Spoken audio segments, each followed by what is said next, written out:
এই পাশে সমাজসেবা অফিস, ওই ঠিক পেছনেই হলো রাজু আহমেদের কবর।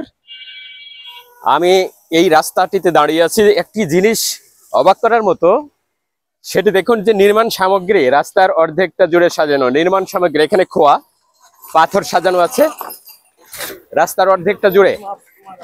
এ পাশটাতে আসেন, মানে কত দূর পর্যন্ত এগুলো সাজানো।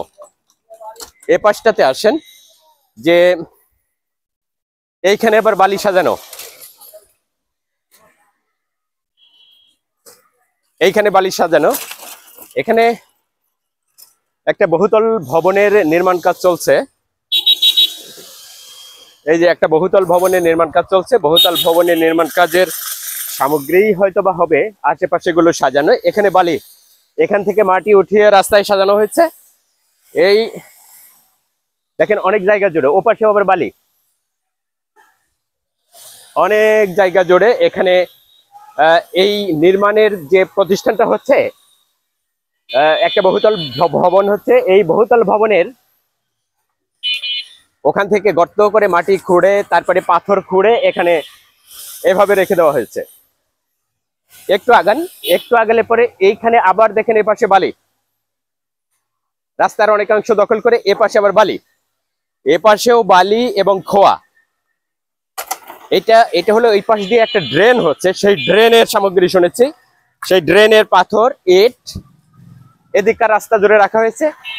এবং এই পাশে দেখুন আরো পাথর, এখানে আরেকটা বিল্ডিং হচ্ছে, এই বিল্ডিং এর সম্ভবত এটি পাথর এবং আরো নির্মাণ সামগ্রী। এই যে এদিকে যে ড্রেন হচ্ছে, এই ড্রেনের ইট বা খোয়া হচ্ছে এপাশে এটা, আর ওপাশে আরো আছে খোয়া বালি।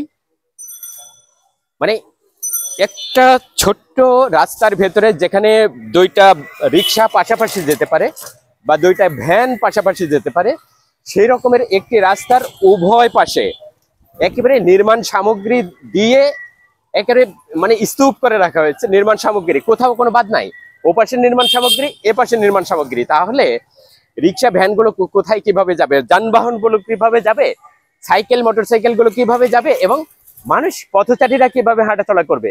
রাস্তার দুই পাশ দিয়ে যদি নির্মাণ সামগ্রী দিয়ে আটকানো থাকে, এইটা দেখভাল করবে কে? নিশ্চয়ই পৌর কর্তৃপক্ষ। পৌর কর্তৃপক্ষ এগুলো দেখে না, পৌর প্রশাসকের নজরে এগুলো আসে না। তারা বসে বসে এসি ঘরে বসে বসে চুপচাপ আছেন। আমাদের রাস্তাগুলো ঠিক আছে কিনা, সেখানে জলাবদ্ধতা আছে কিনা, সেখানে যানজট আছে কিনা, সেখানে যানজটের কারণ কি, জলাবদ্ধতার কারণ কি, এগুলো তারা দেখবে না। একটা ড্রেন বানানো হচ্ছে, সেই ড্রেনের নির্মাণ সামগ্রী এখানে ইট, ভাঙা ইট, পুরাতন ইট, খোয়া বালি সব এখানে রাস্তায় রেখে দেওয়া হয়েছে। আর আমরা যানবাহনগুলো এইভাবে চলছে। এইটা হলো আমাদের মানে কুষ্টিয়া শহরের একটা নিত্যদিনের, একেবারে প্রতিদিনের যে সঙ্গী, এইগুলোই হলো আমাদের প্রতিদিনের সঙ্গী। আমরা এটা থেকে পৌরবাসী, নাগরিকবাসী এটা থেকে নিষ্কৃতি চায়, পৌর কর্তৃপক্ষের কাছে, পৌর প্রশাসকের কাছে নিষ্কৃতি চায় যে আমাদের নিরাপদ চলাচলের উপায়টা কি, এই উপায় তারা চায়। অনেক ধন্যবাদ।